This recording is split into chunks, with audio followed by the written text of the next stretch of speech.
think I noticed there's some that has to get painted. I was gonna consider painting it myself. Yeah. Save some money. Well, we'll take a peek. You know, here again, this doesn't look bad.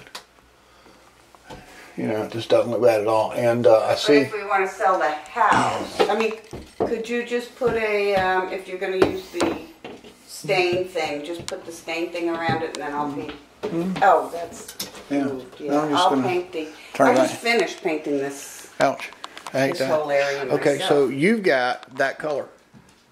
Huh? You have that color. Yeah. You know what color that is, so we can touch up. We don't have to paint the whole room. Oh, okay, yeah. And that was my point of saying a similar color everywhere, is to say that that.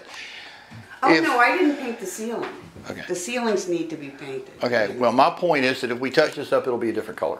Yeah, so. So we I'd got to like paint the whole thing ceiling, painted. or you could paint the ceiling. We'll do the No, drywall. I can't do ceilings, I have a bad neck. Okay. Paint I was just anything else. offering. So okay. Let me run a quick